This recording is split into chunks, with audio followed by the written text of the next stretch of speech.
Saya asistennya Patrick Kluivert. Alex Pastoor ceritakan kedekatannya dengan Kluivert.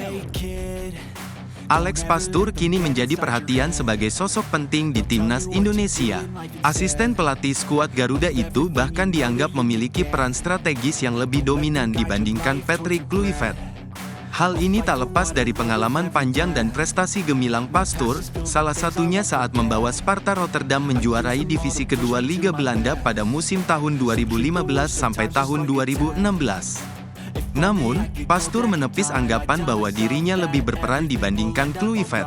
Dalam wawancara dengan media Belanda, Ziggo Sport, ia menegaskan bahwa dirinya tetap menjalankan tugas sebagai asisten.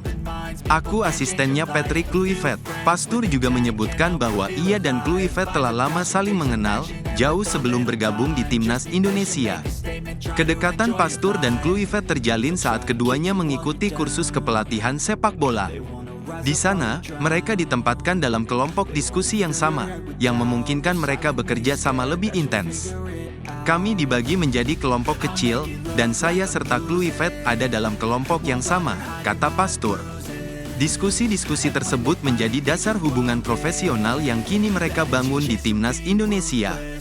Selain Alex Pastoor, Denny Lanzat juga menjadi bagian dari tim pelatih Kluivert.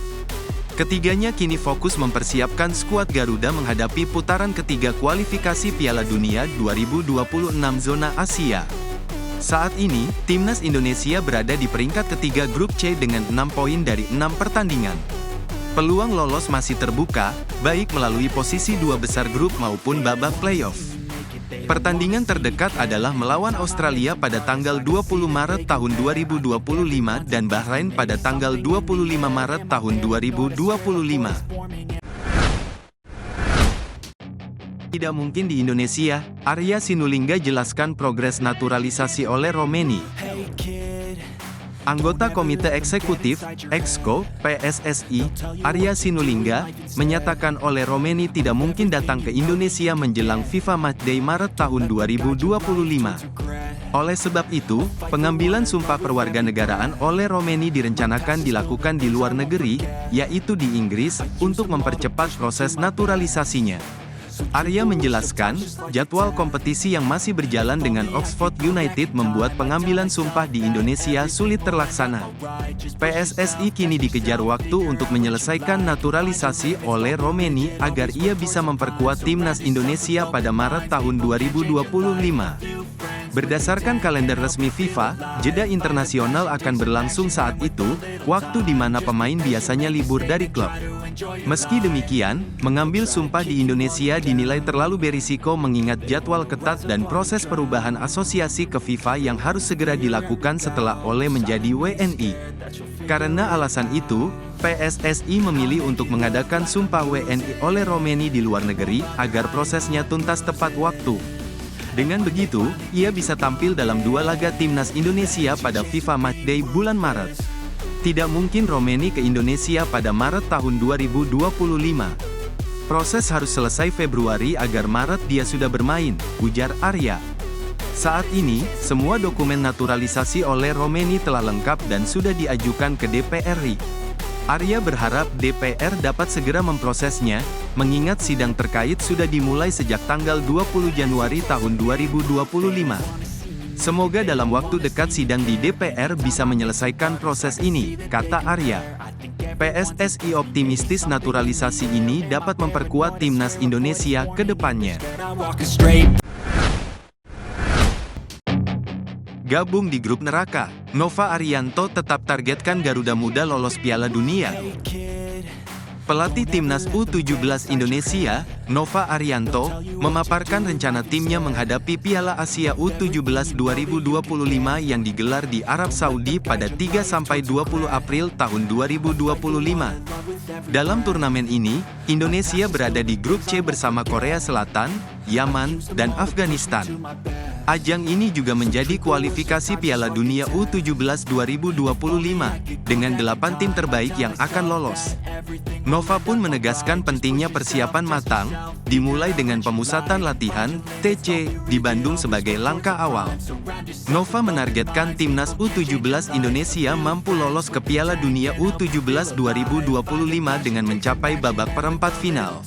Dengan format 16 tim di Piala Asia U17, perjuangan untuk mencapai 8 besar menjadi prioritas utama. Yang pastinya kami berharap bisa sampai di Piala Dunia U17. Minimal lolos grup, ujar Nova, yang pernah menjadi asisten Shin Tae-yong. Target tersebut menjadi tantangan besar mengingat grup C dihuni tim-tim kuat.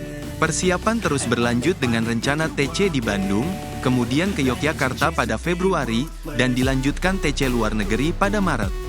Meski lokasi TC luar negeri belum diumumkan, Nova memastikan agenda ini akan diisi dengan beberapa pertandingan uji coba. Kami akan melakukan beberapa kali uji coba sebagai bagian dari rencana persiapan, jelas Nova. Program ini diharapkan dapat mengasah kemampuan Zahabi Goli dan rekan-rekannya menjelang kompetisi. Nova juga menekankan pentingnya lawan uji coba berkualitas untuk meningkatkan kesiapan pemain. Hal ini sangat diperlukan mengingat kekuatan lawan di grup C, seperti Korea Selatan. Semoga kami bisa mendapatkan lawan uji coba yang berkualitas, sehingga para pemain dapat semakin siap untuk memberikan yang terbaik di Piala Asia nanti, tutur Nova. Dengan persiapan matang, timnas U17 Indonesia diharapkan mampu memenuhi target lolos ke Piala Dunia U17 2025. Kreator lapangan tengah, Delano van der Heyden proyek naturalisasi selanjutnya. Gelandang Feyenoord, Delano van der Heyden, dilaporkan memiliki ketertarikan untuk membela timnas Indonesia. Pemain yang berumur 20 tahun ini juga sedang menantikan untuk dihubungi oleh PSSI. Keinginan Delano untuk memperkuat timnas Indonesia disampaikan oleh Yusa Nugraha dalam diskusinya bersama anggota Komite Eksekutif, EXCO, PSSI, Arya Sinulinga, yang ditayangkan di YouTube. Delano, yang berperan sebagai gelandang serang, masih bermain untuk Feyenoord U21 di Liga Belanda U21. Dia juga pernah tampil untuk timnas Belanda U18 pada 2021 dan U16 pada 2019. Saya bertemu Delano, gelandang dari Feyenoord di tim U21. Tapi dia sangat luar biasa. Posisinya adalah gelandang serang, ucap Yusa kepada Arya. Timnas Indonesia masih memerlukan gelandang dan penyerang.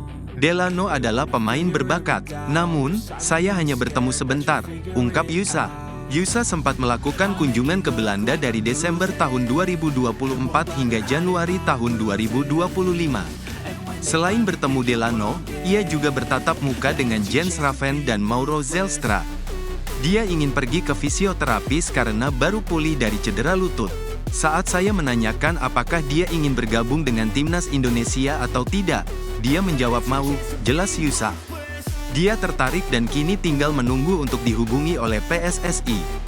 Menurut saya, jika bisa bergabung, itu akan sangat baik. Posisinya adalah nomor 10. Dia benar-benar seorang gelandang serang, tambah Yusa.